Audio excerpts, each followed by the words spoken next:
Hi, this is Michael Vanderpool. I'm in the country of Georgia in the capital city Tbilisi, and behind me is the solar symbol which is on the currency of the country, the coins called the TETRIs. That's the denomination of the, it'd be something similar to maybe like 1 cent, a TETRI, in terms of comparing some sort of currency between here and the United States of America, the U.S. currency. It's the smaller coin that we'll use, well, the larger coins as well. Some of the coins will have this symbol that's behind me, which is an early symbol of the pagan period before the time of Christianity here in Georgia. They pride themselves, not all of them, but a vast majority pride themselves on the history of this being one of the first Christian countries in the world. There's a lot of fantastic churches here. I've filmed in some of the churches, at least one in the 2nd century cathedral, which is in Mtskheta, which would be the old capital city of Georgia. So if you want to see, you know, an older church from early Christian times, you can look that up on YouTube, and you can find that by typing in Vanderpool narrates, because I actually go through the slideshow, and it also has a video with it. I think it's in 2 parts, but I actually narrate that film at one of the earliest Christian churches in Georgia, the 2nd century cathedral at Mtskheta. And it's very interesting because on the wall there is one of the paintings, or one of the murals, the paintings. Some of them were 16th century. I don't know if they go back to 12th century or not. I do remember at least 16th century. There is the zodiac symbol, the zodiac signs, the wheel, on the painted on the wall there with Christ in the center. And there's also on the tour that I took with the local elderly woman that knew all of the church's history, even the details about the underground secret tunnels where the priests or the monks could go in a time of secrecy for escape, or in a time of war, etc. They could go in these secret underground tunnels from that and other churches here, for example, and monasteries. So she pointed out, in her words, in English, that the one painting, the wall mural in particular, of Christ at the time of the crucifixion, was in the background, and this is in the film if you want to look it up. Look up Vanderpool narrates, and you'll see that Mtskheta, this 2nd century cathedral, this Christian church here in Georgia, they actually have the painting of Christ on the crucifix, and there are what she describes as flight machines. And this is what I was told about before I got there, which was what we call UFOs, or unidentified flying machines, unidentified flying objects to be exact, UFOs. So a friend and her family, her cousins and extended family, they knew of my visit to Switzerland, to the Billy Edward Albert Meyer story, so to speak, there at Figu, F-I-G-U, in Switzerland. And so they knew I had a study and research into that UFO case, which is one of the most important, it's not one of, it is the most important case on UFOs in the history of this earth, or one could even say perhaps in the universe, or the universes. That's actual fact. And anyone who doesn't understand that or would disagree with that has not done their research and their homework, and I'll leave it at that. And it's to the point now, like I'll tell a friend about certain things that are coming about that have been written about in that UFO case out of FIGU, Figu in Switzerland, at the Silver Star Semjaze Center, which I visited twice. I'll share a little bit of information if it comes up, if it's relevant to the times we are in, which there's been a lot of critically important information, especially in the last couple of months, coming out of the American media representative who is, talking and writing and speaking and creating films and video about that information, which is being released from Figu in Switzerland from Billy Edward Albert Meyer. So this is at theyfly.com or theyflyblog.com. It's Michael Horn, the American media representative for the Billy Edward Albert Meyer UFO case, or Figu, F-I-G-U, has all of Billy's writings and all of the books, a number of books. So I didn't come out here to talk about that today, but it's very relevant to today's times and to some issues which I had thought about in making this film, because there are issues about questions on whether I will travel from this country back to the United States or when, given the spike in infections testing positive in the United States for COVID-19 or the coronavirus or the SARS-2 coronavirus, or however you want to call that,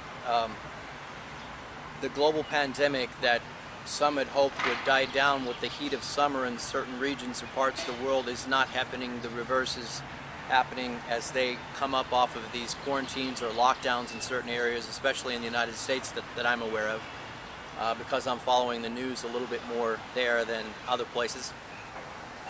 There are spikes in increases in test positive for COVID-19 are shooting up. Also, some of the hospital admissions in some places and so on. So it's not over. So that's just one of the many, many topics, one of a myriad of topics that is covered by theyflyblog.com or the Billy Edward Albert Meyer UFO case. So when I bring up this Solaris symbol behind me, which is on the TETRI, they like to talk about the history of Christianity, and this being one of the early Christian countries in all the world, one of the first, or among the first Christian countries in all the world. I've also visited to the Sumela Monastery over in eastern Turkey, just beyond the border here, just right off the coast of the Black Sea. And the Gospel of Saint Barnabas was there, and he wrote that forbidden or lost book in the Bible, and he was persecuted as a Christian, early Christian in Rome or Greece, I think, and that's why he had to come to Sumela. He escaped, and that's where, as a Christian monk, as a Christian, he wrote the book of Barnabas. So there's a lot of history in this part of the world, and a lot of reasons why people visit Georgia.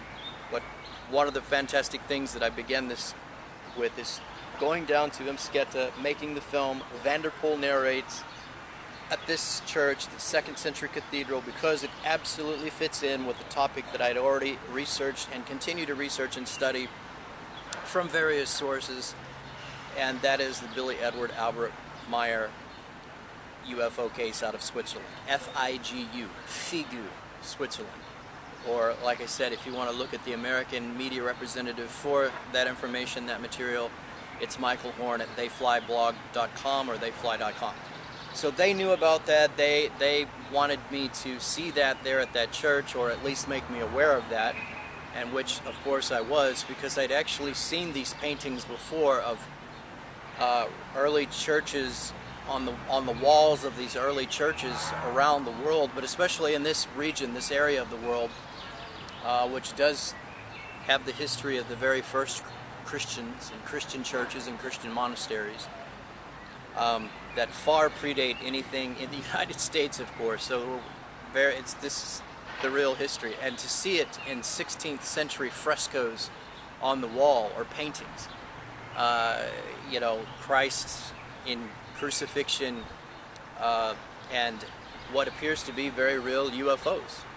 And that, of course, matches the Talmud of Jmmaneul, the Talmud of Jmmaneul being found by Isha Rashid and Billy Edward Albert Meyer in Jerusalem, or outside of Jerusalem, in 1963, and the whole story behind all of that. I'll just sum that up because I could talk about this for hours and for days if it were somebody that even had an elementary knowledge about the Billy Edward Albert Meyer UFO story. I'll just leave it at that. So to move on from that topic, the Solaris symbol behind me, the solar symbol, is actually not only on the Georgian TETRI or coin currency, but it is a very much a pagan symbol, and this is a sign or a historical part of the pagan period, which has far pre-existed the small Christian period that is usually talked about when you come to a place like this. It's one of the things you'll see about in terms of coming here to travel or visit or tour, and but it's a very small part of the history. The Christian history here is actually very in the span of time, and in comparison to paganism, which this symbol behind me is very much a part of, it's very small in comparison to the richness and depth of the pagan history, which I have friends on Facebook that are pagan. One in particular is a U.S. Army veteran and is proud to be pagan, so that's why I mention this. It's not only a country where people may visit and find some very interesting and important Christian history, but also literally on the church walls, and as you see behind me, a very rich and deep pagan history, whether it's outwardly shown as much or not. The facts and the archaeology and the history is certainly here about that as well. So on balance, that gives you an idea of some of the initial the videos that I'd made on that topic. So I've also made the topic at and on the early Christianity in the church as well. So now that we have touched upon that topic, or I have touched upon that topic, I'll move into some other things. There is this Mercedes-Benz Fashion Week has been here in Tbilisi for the last 4 years. Actually, before that, it was in 2015, so let's say 5 years to be more accurate. I've been photographing and filming on those fashion weeks since around May of 2016, so about 3.5 years. And today I had looked at Matilda Gavriliani's. She's a supermodel here. She's Georgian. She was in Milan, Italy, when the news broke out that she was actually with supermodel status, because she was on the fashion runways in Milan. Dolce & Gabbana, it was one of the shows she had just been in when this news came out in Sputnik, Georgia, also in other fashion news, breaking news.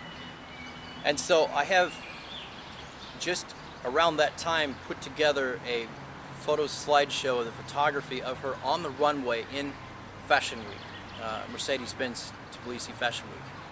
And I noticed that when I go into YouTube search term and I'm looking, I noticed that she pulls the most traffic of anybody in terms of models on the 1,000 films that I have on YouTube. And as far as the models, as far as the event films and stuff, some of the event films have more traffic. You know, there's one in particular where of Tandil's show is, and there, you know, that particular film has probably got the most traffic, and top model Annie Kashtaria is in that film. But as I put her on as the cover image, one of the two models that's on the cover image for that film that I chose for that. So, but outside of that, as far as an individual model, as far as on the channel that I have, and I've chosen to do some photo slideshows on from Fashion Week. I mean, directly from Fashion Week, or in total for that matter, it's been Matilda that gets the most traffic, that gets the most views. And so when I was running some of the search terms to try to study that, to figure out why that might be different in terms of the analytics, to come up with people have been searching, apparently they want to see her on the runway also. There's been a search term there that pulls up for Matilda Gavriliani runway. So someone's been a lot of people have been searching for her actually on the runway. And 98% of the photographs that I have been from Fashion Week and have been on the runway. There's only maybe um, about 15 or 20 photos, and back then it was only one, before I made this photo slideshow that I have of her that was actually anything other than on the runway. In other words, there's some backstage photos, official, media access only backstage photographs, and I think they're under 15, for example, with Matilda in them, but the before that there was only one that I had that was backstage of Matilda. So some of the other photographers had talked about her, how much they liked her, had pointed her out to me. I had already seen her once in a Laia outfit is when I really first noticed her, because I actually have films that she was in that I just didn't even notice her then. I didn't even know who she was at that point. So it was in the Laia outfit. I've talked about this before, which I've made as a cover image for the photo slideshow that I put up, which has over 1,000 views for that particular photo slideshow. But what was interesting today is that I searched just her name in the YouTube search engine, and that's not with her middle name Miriam, it's just Matilda Gavriliani, and that pulls up number 3. My photo slideshow film there on YouTube pulls up in the 3rd search position, and this of course is the #1 video website in the world right now as far as the internet goes. It's the most viewed, it has the most videos on it, and so on. It's #1. And so when you put her name in, a photo slideshow of her pulls up number 3. And the first one is an interview she did at IMETI, I believe earlier this year. The second one is a film of her being interviewed. I think probably that too might have been national or local media. It's not clear to me because it's in Georgian, and sorry, I don't speak very much Georgian. So, but the second film is an earlier interview of her, and then the third is the photo slideshow that I have of her of a couple of years, I believe, at least year and a half or so, maybe 2 years of fashion weeks, of Matilda on the runway, of Matilda actually doing what she does, which is fashion runway modeling. Fashion runway model, Matilda Gavriliani. So, and those were before she was officially announced in breaking news and fashion news in Georgia, in Sputnik, Georgia, as a supermodel. Those were before she actually gained that status as supermodel officially. And like I said, around that time, I just had a very strong intuition. Of course, it helped, some of her family or friends back then were liking some of her photos and things on Facebook, and I would see that, and then that I would, choose what I liked, and then I had some commentary on some of the photos between shows that was interesting. Then they'd do a film with her, and just a short clip, and so it kind of ended up being that I didn't know she was. I figured she was probably outside of the country. It's not unusual for her to be outside of the country, somewhere in Europe, but modeling. But in this case, I just had a very strong feeling, intuition to do what I did with the slideshow. And I had done that also with Annie Kashtaria, top model here, also television journalist with Arista V2 television news. And with Matilda being the second model that I'd ever really put those slideshows together with the photos from fashion weeks that I had. So it was pretty fantastic because my intuition's very strong. It's a trained intuition, and I was just right on time and perfect with what I was doing. And even the songs that I put to those slideshows were just, in my opinion, it was just really, really wonderful, and it was really perfect for what was happening, and at the time it was happening. And so it's just as a photographer, as a videographer, as somebody who's done a lot of event films, that's pretty fantastic to be able to go to YouTube and to type in her name into the YouTube search engine, and the slideshows that I have put together of Matilda on the runway, on the fashion runway, comes in at number 3. You have her older interview here, and you have this new interview this year. I believe it was this year or late last year on iMedi TV. They come in at 1 and 2, and then there's my slideshow of Matilda Gabrieliani at number 3. And actually, another slideshow that I have of her at number 4, and then or number 5. It's there with Nemsen. Her name is typed in where she leads the fashion runway walk. So that's pretty phenomenal. And that the same type of thing had taken place in terms of reaching the very top of the search engines. And I mean from Yandex.ru and out of Russia, or about 4 or 5 different ones I checked in the United States, such as Bing, of course Google, and Yahoo.com, and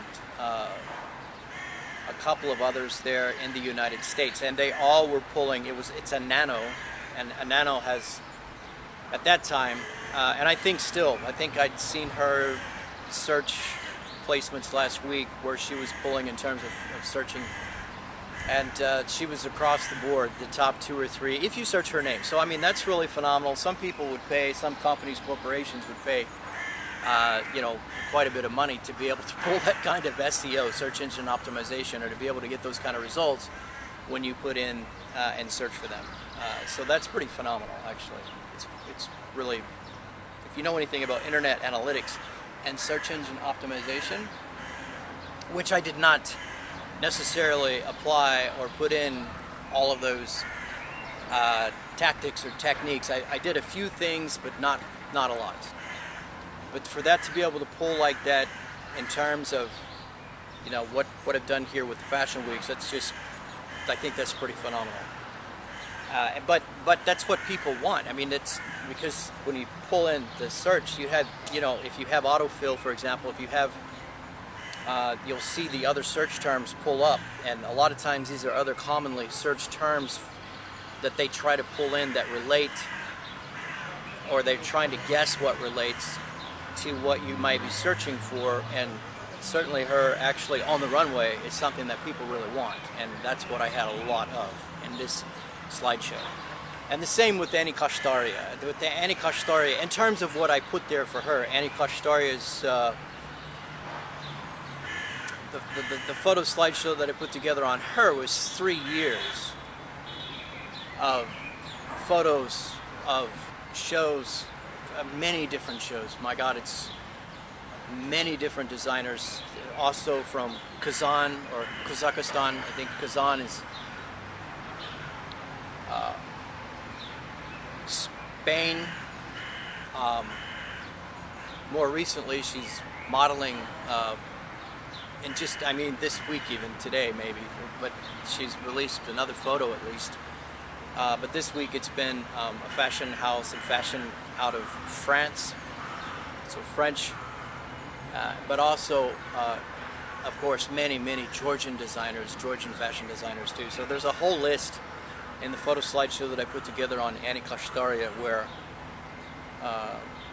all the names of the designers she's modeling in these shows on, and so she's in their fashion, she's in their design, she's in their brand. I list that at the end of that particular photo slideshow, because Annie's was very extensive, over 3 years, very extensive, and it just demonstrates and gives credit, of course, to, and points out, because I know people would want to know in watching her. I consider her the queen of the runway. This is what came to mind a few days ago, and as I saw her in some still shots, which for me, she's very beautiful. Her best work is her own work. It's when she makes her own photos when she's away on vacation somewhere. Is, when she's in her own natural habitat, so to speak. It's funny that I say that, but it's true. A lot of these girls, these models, they're sometimes their best work is their own work, and I don't know why that is, but it's true. But these still shots she's had lately, for me, I've seen her in action so much over these years. You figure 3 years, twice in a year, on these runways. And there's other shows too, like Tbilisi Fashion Week. There's a really interesting one, Rua. I don't even know if I said that correctly, but that's the name of it. And I have her photos from that one as well. So there's other shows outside of not only Mercedes-Benz Fashion Week, but also in Tbilisi Fashion Week that I have of her. And I've always found it most interesting, for me anyway. I mean, she's very beautiful in the still shots and everything, but when she's moving, when she's in action, that's why I call her Queen of the Runway. I've seen so much of her, and so many photos of her over these, and at that point it was 3 years. This last November it was at 3.5, 3.5 years. So that's why it just came to mind. I called her, she's Queen of the Fashion Runway. It's Annie Koshtaria, Queen of the Fashion Runway. Because that's what she is. She's a top model. She's also modeled in Italy, actually in Italy. And like I said, this week she's with a French fashion brand. They're releasing the still photos. And I kind of laugh a little bit, I chuckle at that because I'm so used to seeing her in action. Real fashion runway model, real action. So that's why I call her Queen of the Fashion Runway, because she's tops, and she's done so much work, so many shows, that one time on Facebook I began to list all of the event films I have, and there's Annie in those films, just the ones that have Annie. And it was this very long list of, you know, event film after event fashion film, just on Annie Koshtaria. So, she's also, as I mentioned earlier, in one of the most viewed films of Tandil, Georgian fashion designer. As far as the number of views, it's approaching somewhere as close to 5,000. It's not at 5,000 yet in terms of views, and I tried to look at the analytics. I did look at the analytics. I didn't try. I did look at the analytics on that, and a lot of the traffic was, for some reason, coming out of an Australian Mercedes-Benz Fashion Week, one in particular, and a particular show where the models in that show, 2 or 3 of them, also had the kind of see-through top, not topless, but see-through top. And in this particular Tandil fashion show that has so many views, Annie also has an outfit, the very same that was in this Australian fashion show, which is like where something like 90% of the traffic referring to that was coming over from Australia. So that's why I'd mentioned it would be good for Tandil to give Australian market, in particular, that particular type of fashion and others, you know, the test market in Australia, because that's where this traffic's coming from. It's the most viewed out of the, you know, 115 some fashion event films that I have up on YouTube. That one is #1 in terms of traffic, and that was coming from Australia. And Australia is kind of not so far out of the way, in a sense.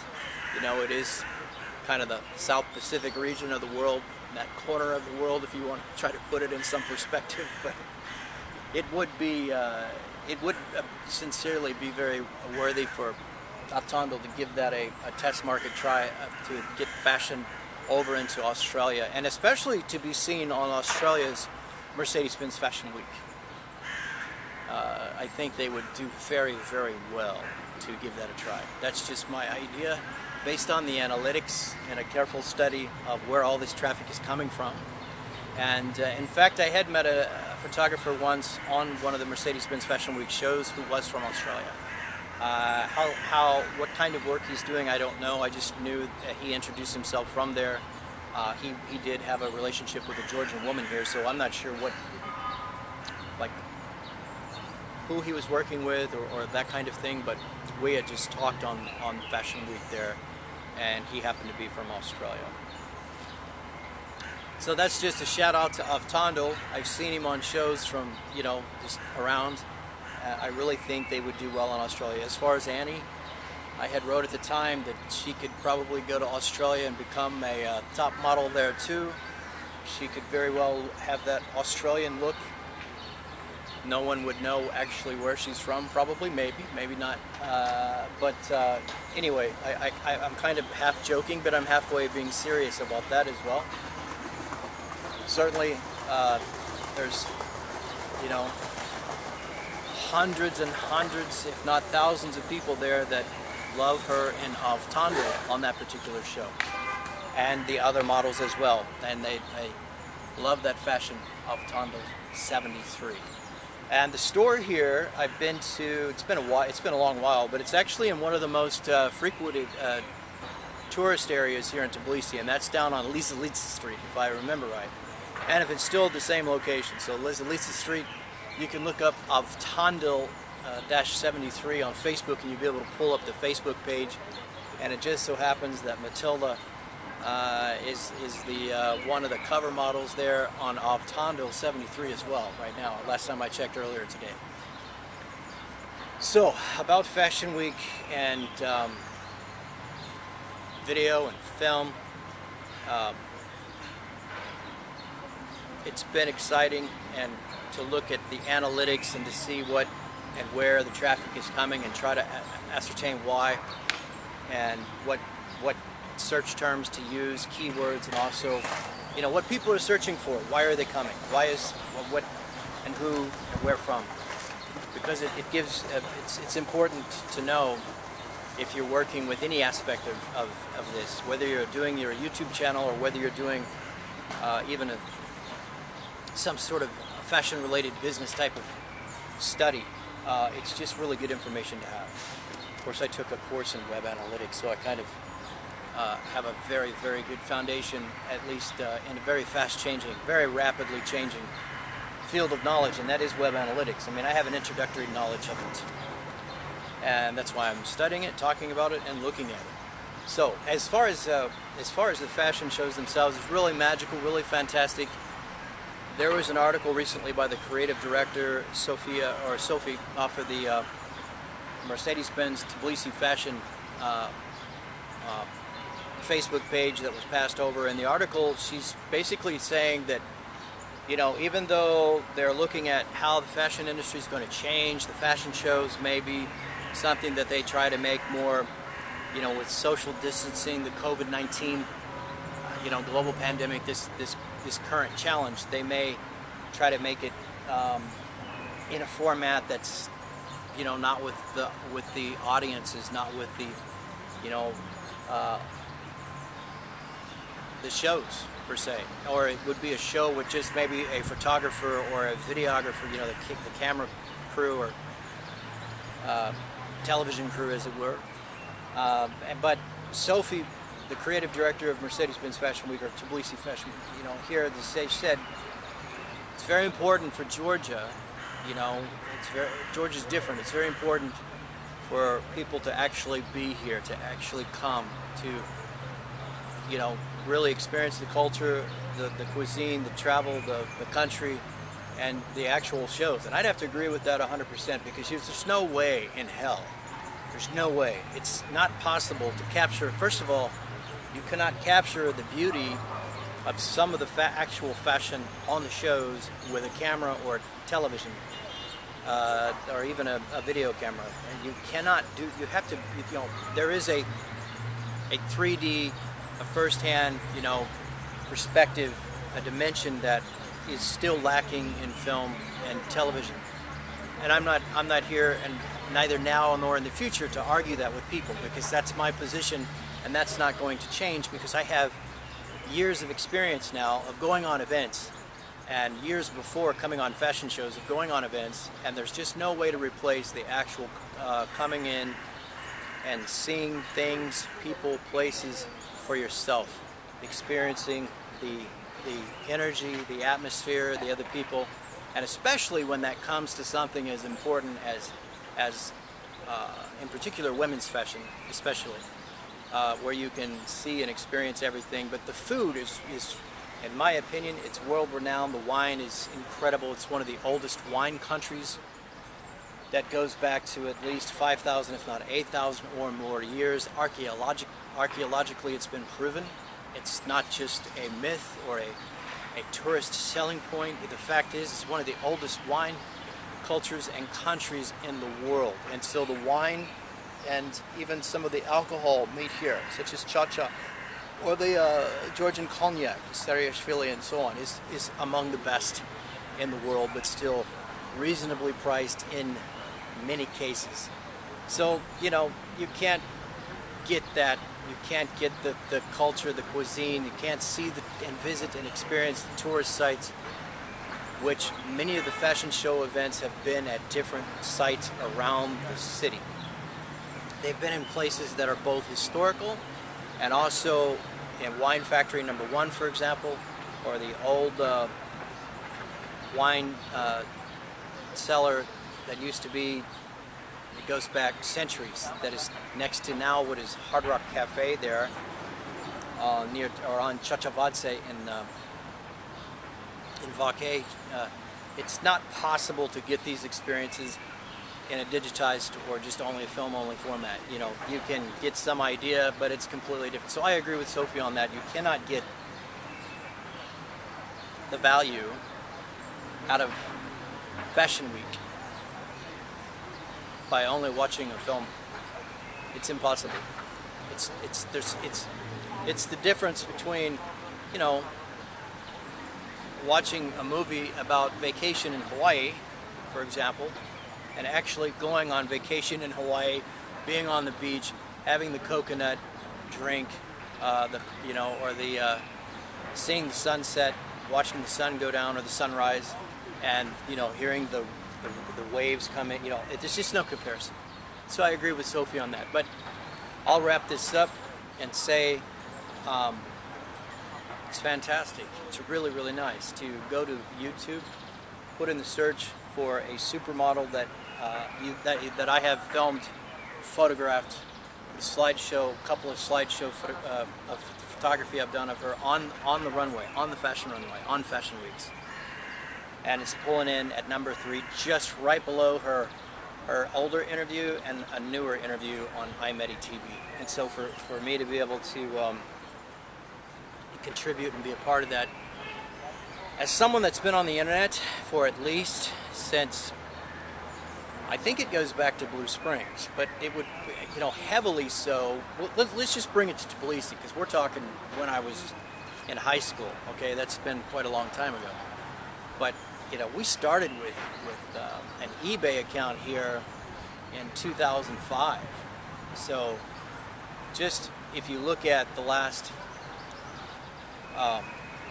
15 years, to be able to get that kind of SEO, that search engine optimization, to be able to get that kind of pull in any category with any search term that you have a content on, and to get that kind of positioning on YouTube, that's phenomenal. They would try to sell me my own name, use of my own name here in 2005, 2006, and that was just on a small eBay account that we had, and maybe some posting that I did back then. But we would take a lot of biblical, the oldest Bibles that we could find, a collection of those, put them in a PDF, digitize also other books, also sell ebooks in PDF format on eBay. So I already had an internet presence. I had also maybe some photo sites that I posted, like tourist areas, like tourist site photos too, things like that.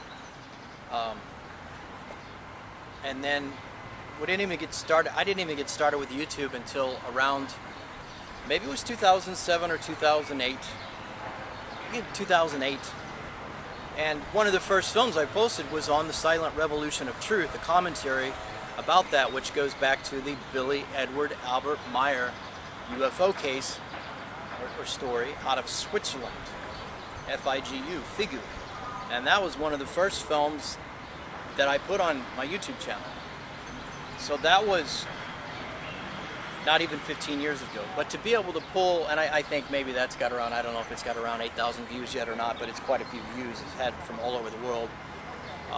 One of the films where I just speak on alternative health topics, I think, has, I don't know if it has 10 or 15,000 views or not yet, but I can get views on my own without, and have, without all these other things that, because these things that I've talked on and started my YouTube channel on, that goes back to about 2008, 2009.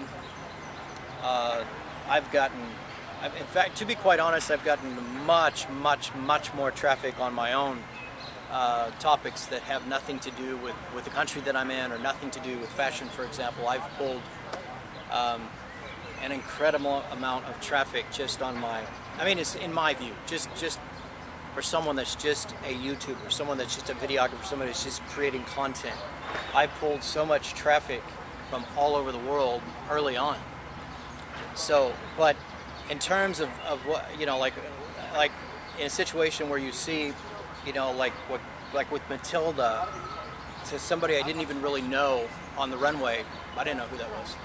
And then to, other photographers took notice of her, I took notice of her because she was in Laya, this one particular fashion design, this one style, this clothing, and then she kind of grows up like it, really. It's kind of fantastic. It's kind of fascinating. But to be able to pull that and to be in the number 3rd search position for her name and with supermodel status is really it's very cool. It's pretty fantastic. But again, that's not just coming from experience that I've had in the past, but it's also coming from a study on web analytics, and that was through American Military University Online back in summer and early autumn of 2015 is when I had that study, when I did that course. So I know what it means to, it depends, there's a lot of factors involved, but it's not an easy thing to do for some people on certain topics. It depends on a lot of different factors. But to be able to do that at all, especially with a model that has supermodel status, that's fantastic. And many of you won't understand what I'm talking about unless you understand about web search engine optimization and internet analytics. And like I said, I'm not claiming that that's what I'd done there. It's not. There's only a couple of things that I might have adjusted in regards to that knowledge. So it's not about web analytics and search engine optimization. Let me make that clear. I haven't even employed all those various techniques to try to do that. That's why it's even more phenomenal to me. So in other words, I just did the photography, and pretty much with just a couple of tweaks, maybe just pretty much, put the slideshow together on her on the fashion runway and put that up, and then boom, there it is. But to be able to do that is pretty phenomenal. I am understanding, like the logarithms change.